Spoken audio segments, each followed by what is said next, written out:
We've got a quorum. Libby, did you get to the hospice? Did you go? No. No, neither did I. But they were celebrating Monsignor. Yes, I saw that. Yeah.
Good evening, everyone, and welcome to the closed session of Committee of the Whole. I'm calling the meeting to order. It's 5:02. Approval of the agenda, moved by Deputy Mayor Scryer. All those in favor, please raise your hand. Motion carried unanimously. We are in open session. So this is the draft political activity policy, initial review and discussion. Yep. And I'm going to have Mr. Watson speak to that. Thank you. Thank you, Worship.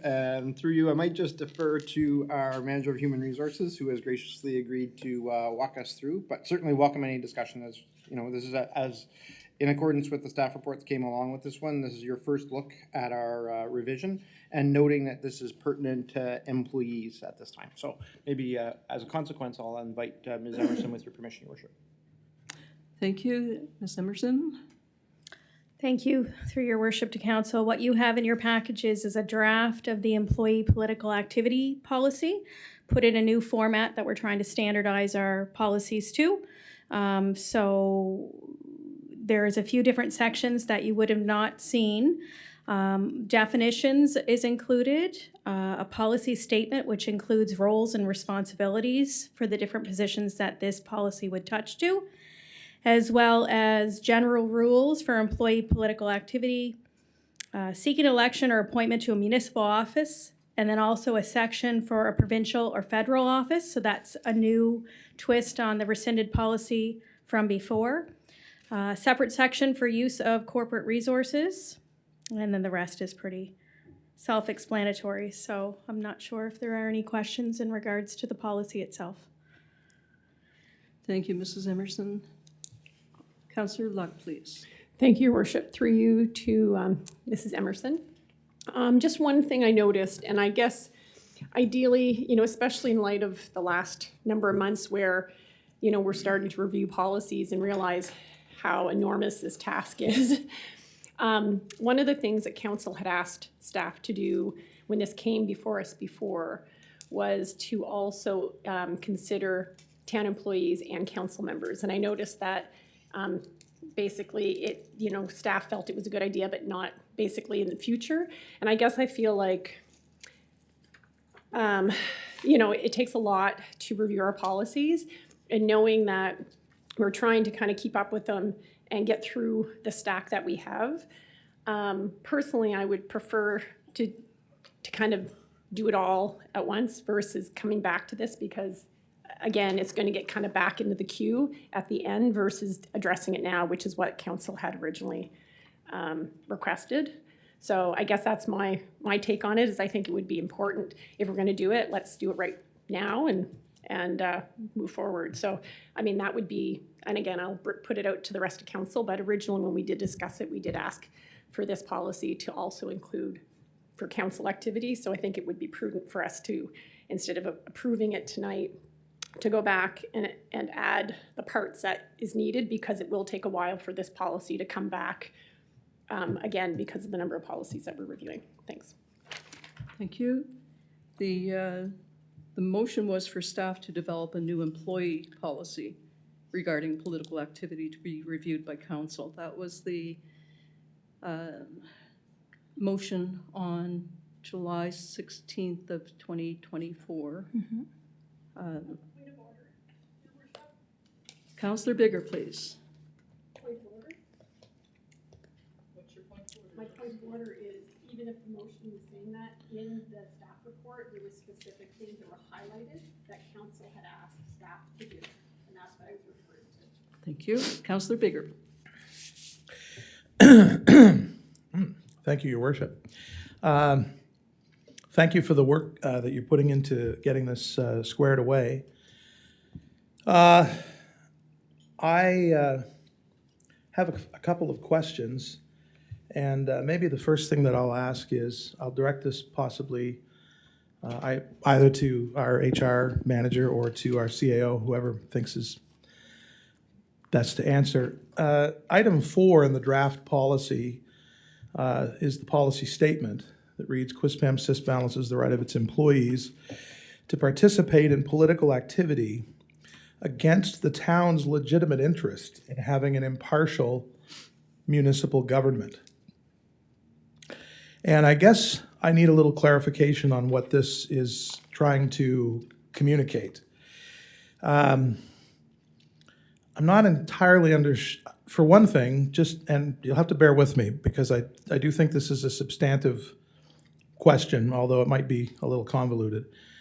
I don't quite understand what, if I break this sentence into kind of the first half and the second half, essentially the two things that this statement says are the balancing effort. I don't see exactly what one has to do with the other. First of all, the right of employees to participate in political activity is not something that we own or control. It just exists. It's just a matter of whether we recognize it or not, but which we choose to do, of course. But to say that we balance that against the town's legitimate interest, I don't know what other interest there is. So I don't really understand the use of the word legitimate. And I do think it's important to make note of that, because I think it has a bit of a defensive kind of connotation. Interest in having an impartial municipal government. And I guess I'll just need a little bit of an explanation for that, because this is an employee political activity policy. I don't understand what it has to do with the municipal government if employees are not part of the municipal government. Their staff, the council is the municipal government. And so perhaps there's something I'm missing there. But to me, this, I think it's perfectly, they're both perfectly reasonable statements taken separately, that, you know, we recognize the right of employees to participate in political activity. That seems very healthy, very reasonable. And it's certainly true that we do have an interest in having an impartial municipal government.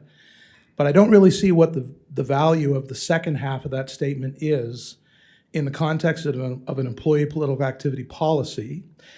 And I don't think that there's any correlation between the two halves of that sentence as far as it being something where one piece is balanced by the other.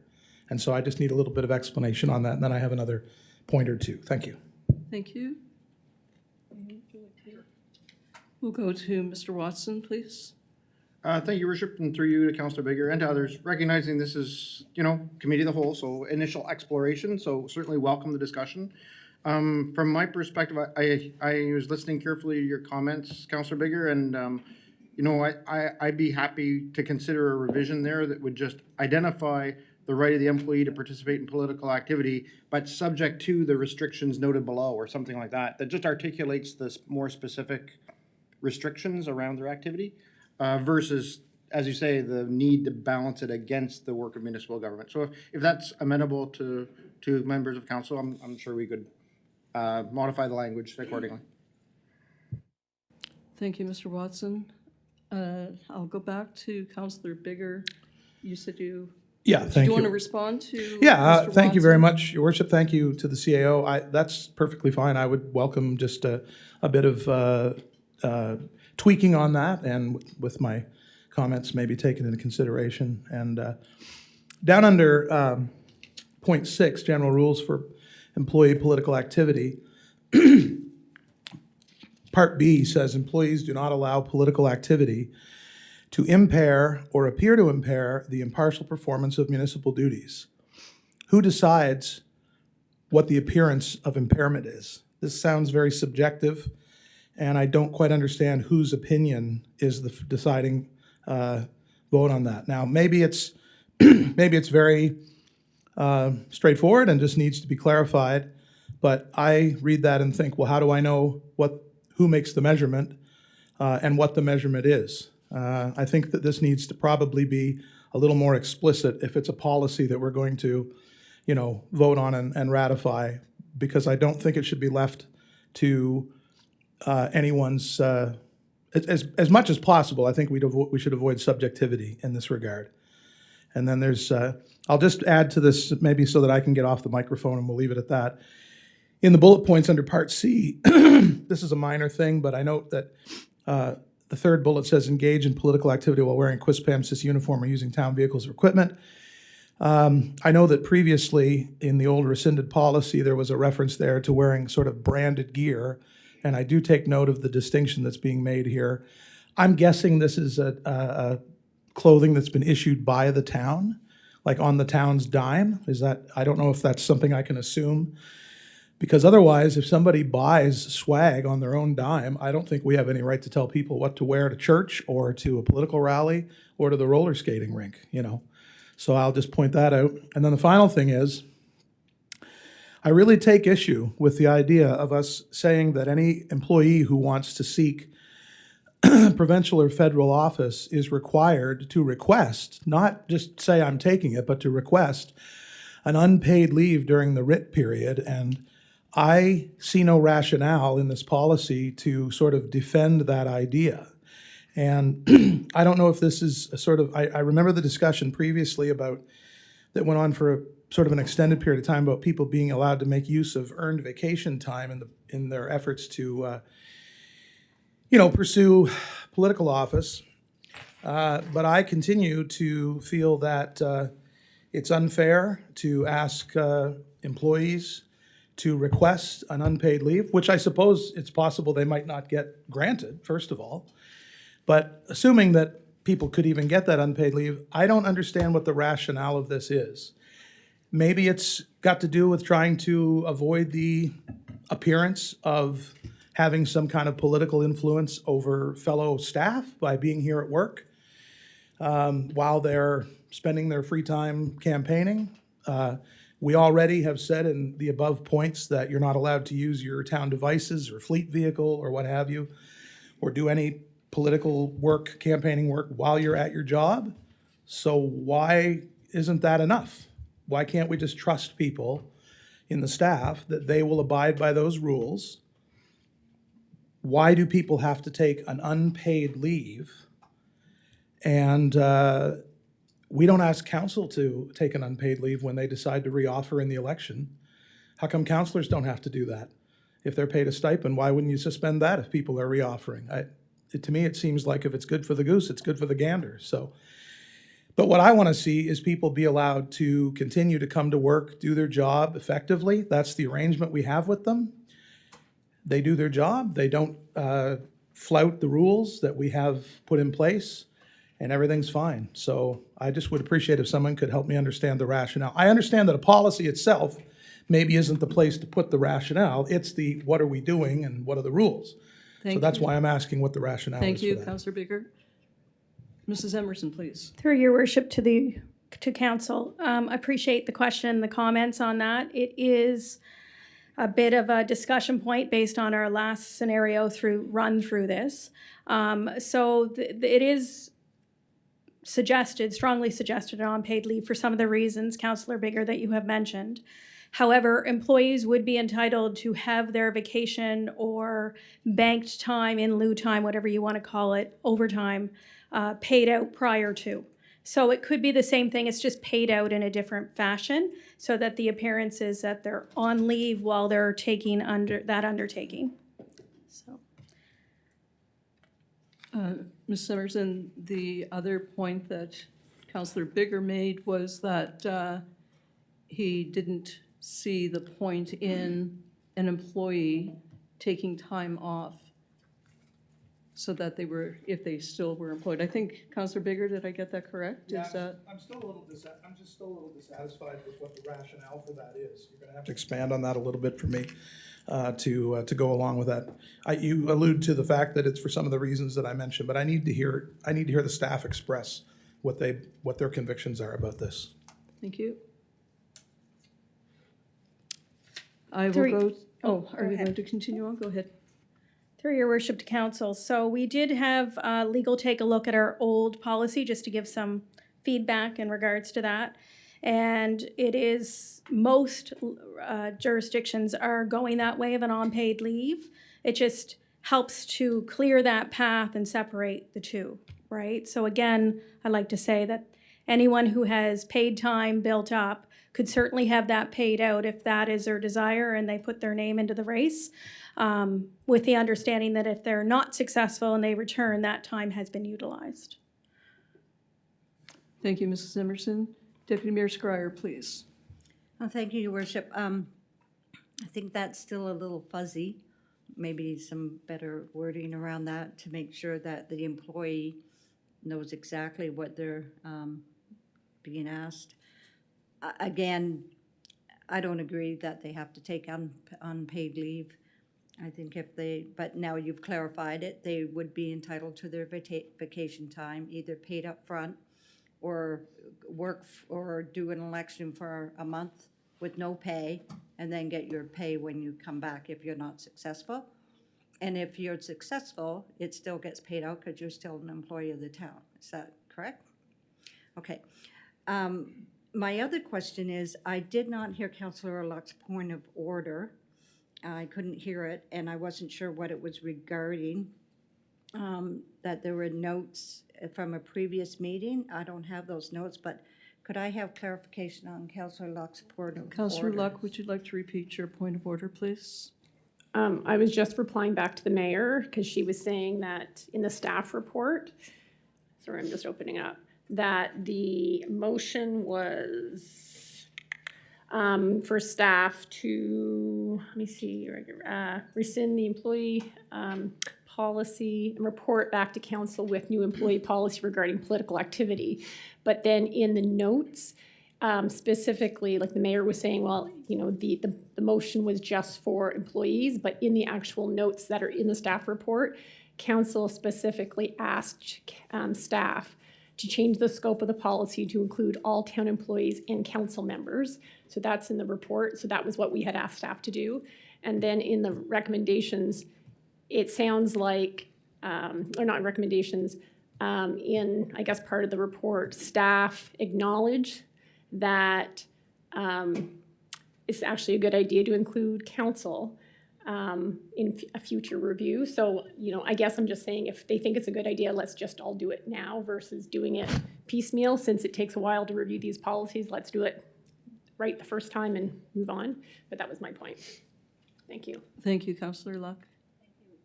So on that, Mr. Watson, was there a reason why you opted to just go with the employees versus including the staff?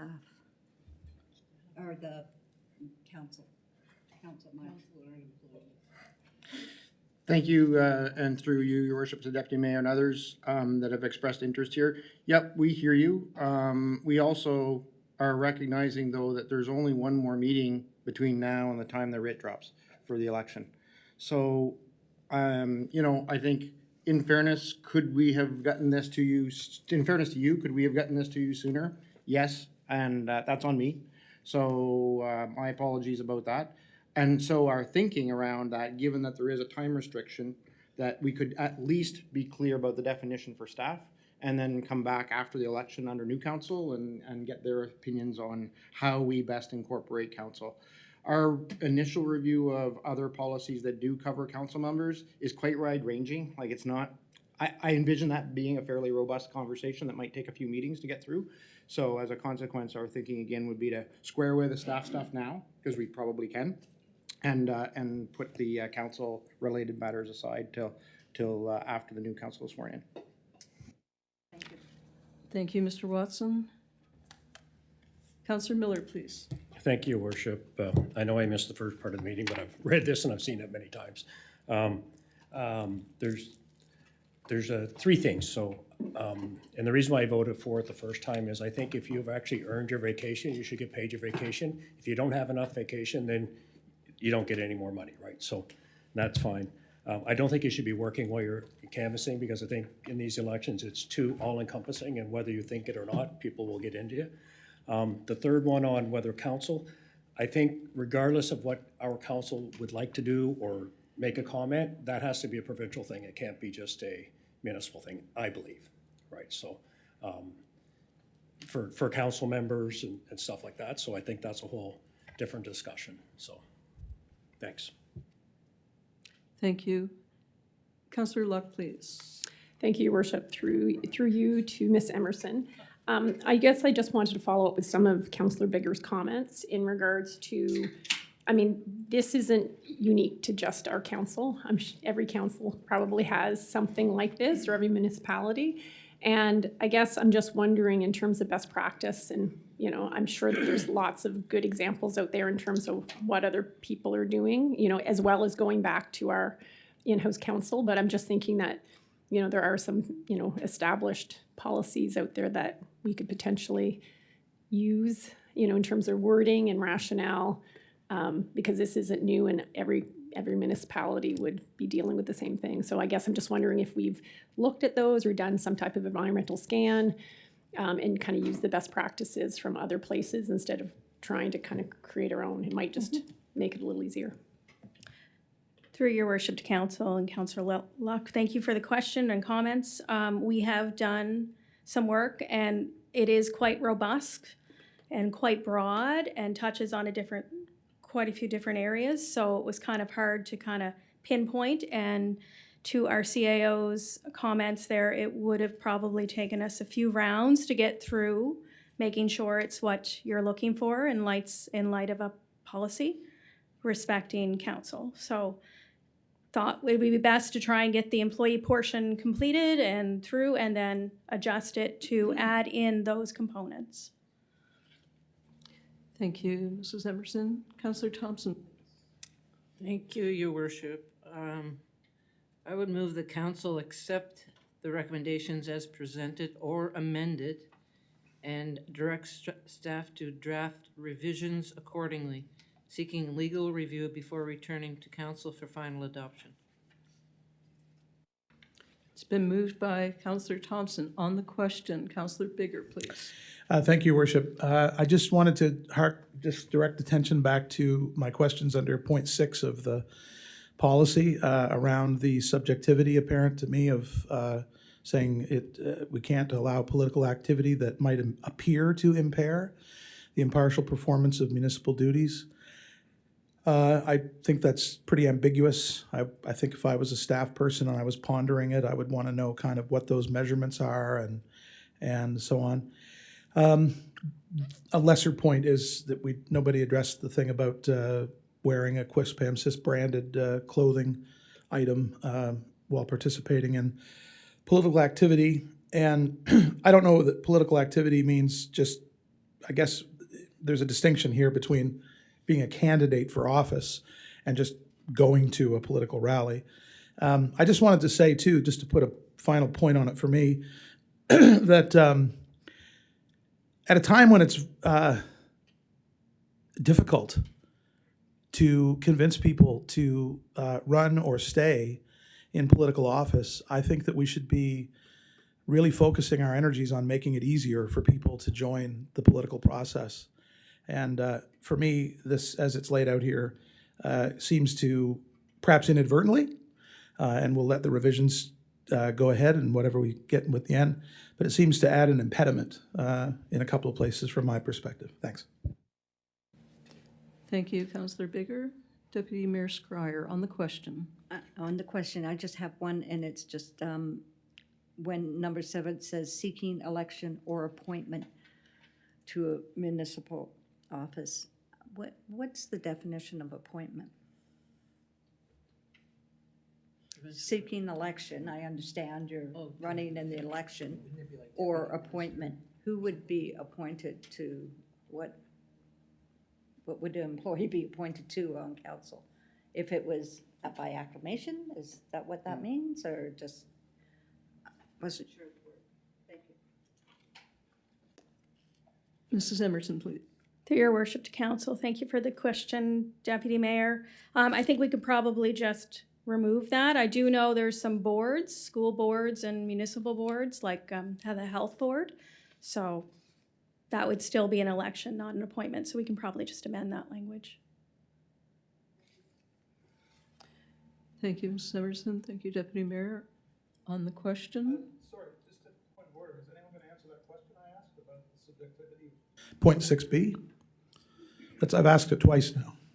sorry. I've asked twice about point 6B on who is the arbiter of deciding what appears to impair impartial performance of municipal duties according to this policy. Mrs. Emerson, did you want to speak to that? Through your worship to Councillor Bigger, my apologies for not answering your question.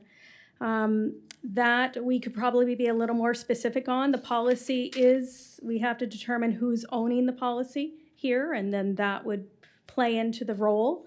That would be under, most likely, our CAO, but again, the policy has to be assigned to someone administering the policy, so. Thank you, Mrs. Emerson. Mr. Watson, please, on the question. Thank you, Your Worship. And just to build on Ms. Emerson's comments, I hear what you're saying, Councillor Bigger, that we're collectively owed maybe a bit more language there to be explicit about what we mean by. The challenge, as always, in all policy is we can inadvertently spend a whole bunch of time expanding on words, and then we end up with a laundry list, and then the laundry list isn't quite complete, and because there's a new circumstance that doesn't quite fit, it's a little more challenging than first appears, maybe, to add a bit of detail, but I absolutely hear what you're saying. And if we can find language that does provide a bit more clarity on what our meaning is or what our thinking is around that, we're happy to do that. Ultimately, though, I would agree that from Ms. Emerson's perspective, as it would be for mine, and given that this is applicable to employees, first stop would be with Cheryl, and the final stop would be with my office in terms of interpreting the policy and applying it fairly. And I think the responsibilities that are articulated earlier in the policy suggest that I would be responsible for monitoring and enforcing the policy, as I guess ultimately I am for all employee policies. Thank you, Mr. Watson. On the question, council accepts the recommendations. Okay, I'm just going to hit next in queue and see who comes up. Councillor Luck, please.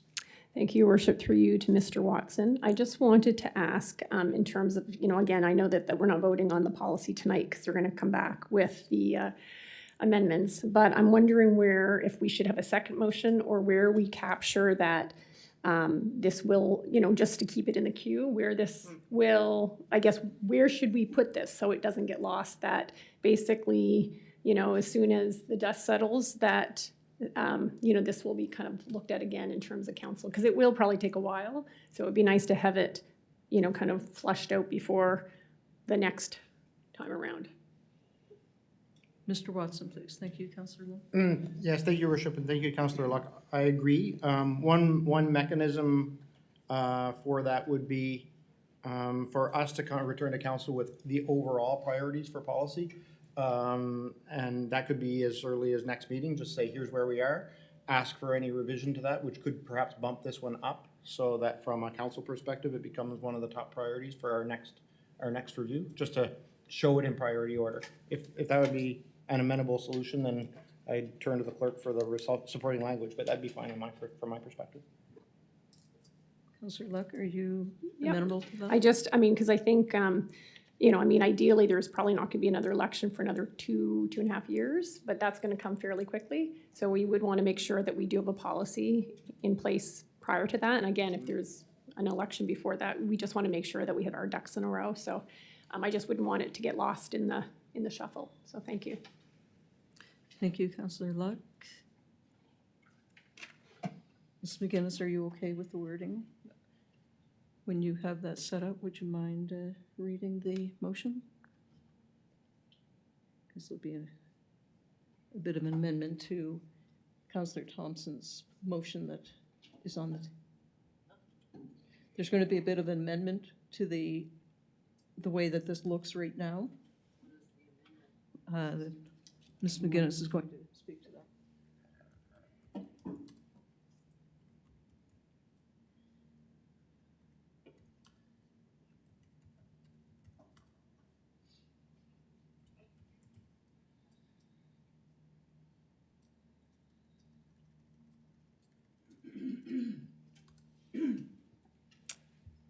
Thank you, Your Worship. Council accept recommendations as amended and direct staff to draft revisions accordingly, update the policy priority list before returning to council for final adoption.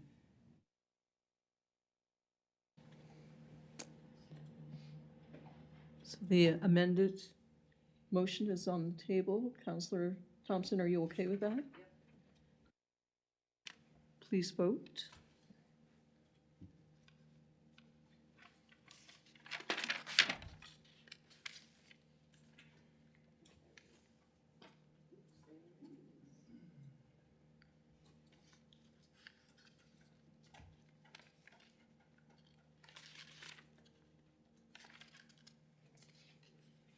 Motion carried 7-0. Thank you. Item 3B is reports for information only. May I have the closed session resolution, please? Deputy Mayor Scrier, please. Yes, Your Worship, pursuant to Section 68(1) of the Local Government Act, the public will be excluded from the Committee of the Whole meeting for the duration of the discussions on the items that follow. It's been moved by Deputy Mayor Scrier on the question. Please vote.